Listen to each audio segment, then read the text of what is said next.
Greetings, folks. I'm Larry Ridgway, and this is the Wizards Weekly, a place where plantation owners and antebellum live-action role-play enthusiasts gather to take refuge from a reality that is the one that they currently occupy. This week's first story is a truly embarrassing one for the clown it is written on.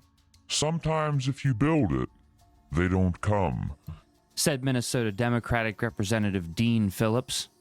Now, for those of you who don't know, which I'm sure is all of you, Dean Phillips is running for the Democratic nomination in the primary in a piss-poor effort to throw off the expected showdown between Donald Trump and Joe Biden. Do you know why I know most of you didn't know who this guy was? Well, it's because that even out of all the people who do, of all the people who pay attention to this shit, not one could be bothered to show up for free coffee and donuts at his government repair truck coffee conversations hour in Manchester, New Hampshire. The excuses and delusions from the Phillips campaign start immediately. Phillips' spokeswoman, Katie Dolan, who I suspect has use of only half of her brain, said in so many words, "I'm a dumb bitch, and it's too damn cold to hold an event outside, and that's why nobody came." You could just shut your big yapper! Now, this doesn't explain anything. The idea that people won't show up to a political event because it is too cold is the idea of not only a woman, but also of a moron.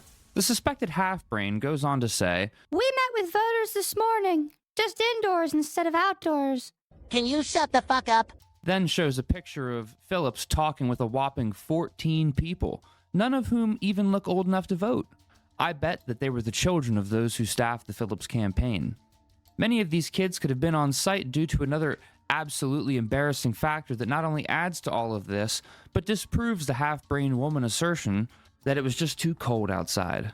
According to the New York Post, this event was being held at the Manchester Doubletree Hotel, where a built-in, on-site audience was already assembled for the New England College Convention 2024 that was happening at the hotel. What is the New England College Convention? According to an Eventbrite registration page, the convention brings young people from across the country into contact with the presidential primary experience and features visits from presidential candidates and campaign staff, members of the media, and political experts. Man, that sucks! Why? So it's a gathering of dickheads who are into this sort of mumbo-jumbo, and they couldn't even be bothered to go downstairs for your stupid-ass coffee conversation hour. Maybe you should try PCP Newports and looting hour outside of a Walgreens in Baltimore. Maybe you'd have more luck there, champ. What an absolute embarrassment to be at this convention as a presidential candidate and have this happen to you. You are one pathetic loser. Maybe if you weren't the same bag of shit in a slightly different colored suit, you could go to places with audiences that are built in and have them actually want to put forth the minimal effort to walk downstairs for free coffee with your dumb ass. Later in the article, it says how, at this point, he is still committed to his campaign, but he won't say never in response to a possible run with Liz Cheney. Listen to what this pathetic worm had to say about that. I wouldn't say that's even discussed right now. Phillips said. But I never say never. I mean, this is about the preservation of democracy. We are certainly different politically, but we do have the same principle, and that is protecting the Constitution, ensuring our systems of governance work, and restoring some degree of sensibility and common sense to Washington. So I want to help her do that, and I think she wants to help me. Phillips, a man for whom evidence has yet to be uncovered of his connection to the California forest fires, is definitely speaking like a flaming here. Biden can't even get on the ballot in New Hampshire, which favored Phillips, and still, nobody came. Point and laugh at this pathetic worm. Oh my God! We aren't done, so don't go anywhere. Not that you would want to anyway if it had to do with flying.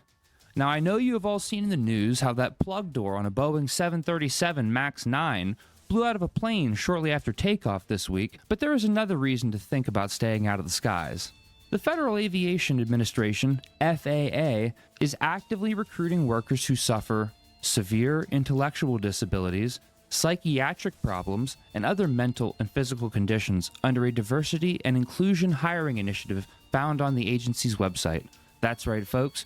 There aren't enough disabled people working to ensure you have a safe flight.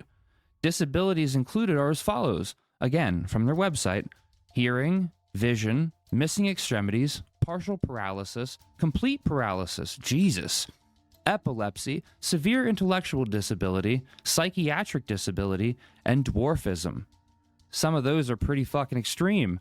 How can a completely paralyzed person be of any assistance? Not just here, but anywhere. How does dwarf reach its oxygen mask? We all laughed at Helen Keller, but nobody's life was at stake there. That is assuming, though, that she was ever actually blind. We all know that was bullshit. This is different, however.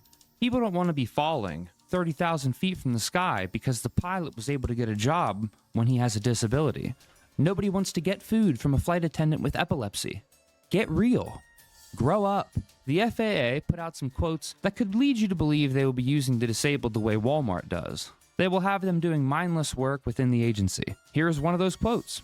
The FAA employs tens of thousands of people for a wide range of positions, from administrative roles to oversight and execution of critical safety functions. Like many large employers, the agency proactively seeks qualified candidates from as many sources as possible, all of whom must meet rigorous qualifications that of course will vary by position. Well, if the disabled can meet these rigorous qualifications, they're not very rigorous, are they? How can a blind man offer oversight? That's insanity. I'll be sure to follow this as it develops into a full-blown nightmare. Yeah, no, I'm living in a nightmare. After all, if there's one thing I'm known for, it's the night terrors that have paralyzed me for years. Until next time, though, I am Larry Ridgway, and this has been the Wizards Weekly. Like this video, or beware. Good night.